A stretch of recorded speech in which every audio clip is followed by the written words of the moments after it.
आज हम भजन संहिता के भजन 144 और भजन 145 का अध्ययन करेंगे। भजन 144। धन्य है यहोवा जो मेरी चट्टान है, वह मेरे हाथों को लड़ने और युद्ध करने के लिए तैयार करता है। वह मेरे लिए करुणा निधान और गढ़, ऊंचा स्थान और छुड़ाने वाला है। वह मेरी ढाल और शरण स्थान है, जो मेरी प्रजा को मेरे वश में कर देता है। हे यहोवा, मनुष्य क्या है कि तू उसकी सुधि लेता है, या आदमी क्या है कि तू उसकी कुछ चिंता करता है। मनुष्य तो सांस के समान है, उसके दिन ढलती हुई छाया के समान है।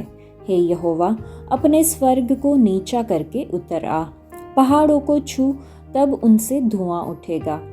बिजली कड़काकर उनको तितर बितर कर दे, अपने तीर चलाकर उनको घबरा दे। अपने हाथ ऊपर से बढ़ाकर मुझे महासागर से उबार, अर्थात परदेशियों के वश से छुड़ा। उनके मुंह से तो व्यर्थ बातें निकलती है और उनके दाहिने हाथ से धोखे के काम होते हैं। हे परमेश्वर, मैं तेरी स्तुति का नया गीत गाऊंगा। मैं 10 तार वाली सारंगी बजाकर तेरा भजन गाऊंगा। तू राजाओं का उद्धार करता है और अपने दास दाऊद को तलवार की मार से बचाता है। तू मुझको उबार और परदेशियों के वश से छुड़ा ले, जिनके मुंह से व्यर्थ बातें निकलती है और जिनका दाहिना हाथ झूठ का दाहिना हाथ है। जब हमारे बेटे जवानी के समय पौधों के समान बड़े हुए हो और हमारी बेटियां उन कोने वाले खंभों के समान हो जो महल के लिए बनाए जाए, जब हमारे खत्ते भरे रहे और उनमें भांति भांति का अन्न रखा जाए और हमारी भेड़ बकरियां हमारे मैदानों में हजारों हजार बच्चे जने, जब हमारे बेल खूब लदे हुए हो, जब हमें न विघ्न हो और न हमारा कहीं जाना हो और न हमारे चौकों में रोना पीटना हो, तो इस दशा में जो राज्य हो वह क्या ही धन्य होगा। जिस राज्य का परमेश्वर यहोवा है वह क्या ही धन्य है। भजन 145। हे मेरे परमेश्वर, हे राजा, मैं तुझे सराहूंगा और तेरे नाम को सदा सर्वदा धन्य कहता रहूंगा। प्रतिदिन मैं तुझको धन्य कहा करूंगा और तेरे नाम की स्तुति सदा सर्वदा करता रहूंगा। यहोवा महान और अति स्तुति के योग्य है और उसकी बड़ाई अगम है। तेरे कामों की प्रशंसा और तेरे पराक्रम के कामों का वर्णन पीढ़ी पीढ़ी होता चला जाएगा।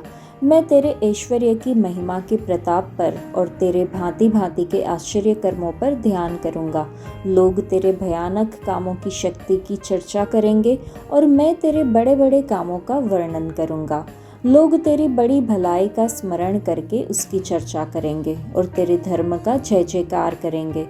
यहोवा अनुग्रहकारी और दयालु, विलंब से क्रोध करने वाला और अति करुणामय है। यहोवा सबों के लिए भला है और उसकी दया उसकी सारी सृष्टि पर है। हे यहोवा, तेरी सारी सृष्टि तेरा धन्यवाद करेगी और तेरे भक्त लोग तुझे धन्य कहा करेंगे। वे तेरे राज्य की महिमा की चर्चा करेंगे और तेरे पराक्रम के विषय में बातें करेंगे, कि वे आदमियों पर तेरे पराक्रम के काम और तेरे राज्य के प्रताप की महिमा प्रकट करे। तेरा राज्य युग युग का और तेरी प्रभुता सब पीढ़ियों तक बनी रहेगी। यहोवा सब गिरते हुओं को संभालता है और सब झुके हुओं को सीधा खड़ा करता है। सबों की आंखें तेरी ओर लगी रहती है और तू उनको आहार समय पर देता है। तू अपनी मुट्ठी खोलकर सब प्राणियों को आहार से तृप्त करता है। यहोवा अपने सब गति में धर्मी और अपने सब कामों में करुणामयी है। जितने यहोवा को पुकारते हैं, अर्थात जितने उसको सच्चाई से पुकारते हैं, उन सबों के वह निकट रहता है। वह अपने डरवैयों की इच्छा पूरी करता है और उनकी दोहाई सुनकर उनका उद्धार करता है।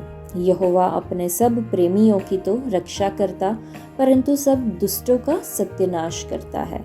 मैं यहोवा की स्तुति करूंगा और सारे प्राणी उसके पवित्र नाम को सदा सर्वदा धन्य कहते रहें। यहाँ दाऊद कहता है, जिन लोगों का परमेश्वर यहोवा है वे धन्य हैं।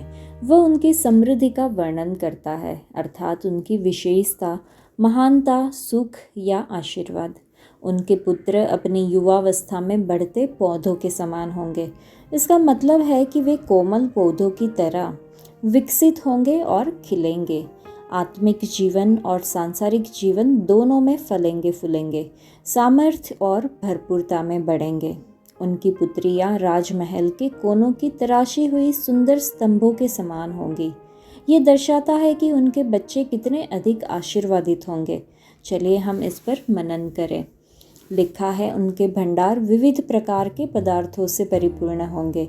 इसका मतलब है कि उनके हृदय जो आत्मिक भंडार के रूप में है, सभी प्रकार के अन्न और वचन के आशीर्वादों से भरे रहेंगे। उनकी भेड़ें उनके बाड़ों में हजारों और 10,000 की संख्या में उत्पन्न होंगी। मतलब कई आत्माएं यहोवा प्रभु की ओर आकर्षित की जाएगी। उनके बैल भारी बोझ उठाने में बलशाली होंगे। मतलब कि खेतों में काम करने वाले बैल शक्ति से भरपूर होंगे, उसी प्रकार यहोवा प्रभु अपने खेत में काम करने वालों को सामर्थ्य प्रदान करते हैं। वहाँ न तो कोई सेंधमारी होगी, न पलायन, और न ही उनकी गलियों में कोई चित्कार सुनाई देगी। वे परिवार और सभाएं जो यहोवा प्रभु का भय मानती है और उनके वचन के अनुसार चलती है, वहाँ शत्रु या शैतान प्रवेश नहीं कर सकता। इसलिए वास्तव में वे लोग आशीर्वादित और सुखी है जिनका परमेश्वर यहोवा है। चलिए पवित्र आत्मा के द्वारा दाऊद द्वारा घोषित इन सभी उत्तम आशीर्वादों और खुशियों को प्राप्त करने के लिए हमारा यहोवा प्रभु हमारी सहायता करे और हमें आशीर्वाद दे, ऐसी प्रार्थना करें। भजन 145 एक स्मारक स्तुति गीत है जो सर्वशक्तिमान परमेश्वर के साथ जीवन यात्रा के दौरान दाऊद ने जो कुछ भी सीखा उसका सुंदर सारांश प्रस्तुत करता है। दाऊद ने अत्यंत व्यक्तिगत तरीके से परमेश्वर का आदर और महिमा की। उसने 4 बार मैं स्तुति करूंगा कहकर परमेश्वर की स्तुति व्यक्त की है, जिससे उनके समर्पण और भक्ति का पता चलता है। दाऊद ये चाहते थे कि परमेश्वर के लोग एक दूसरे को उनकी गवाही के माध्यम से प्रोत्साहित करें और परमेश्वर में अपनी आशा को मजबूत करें।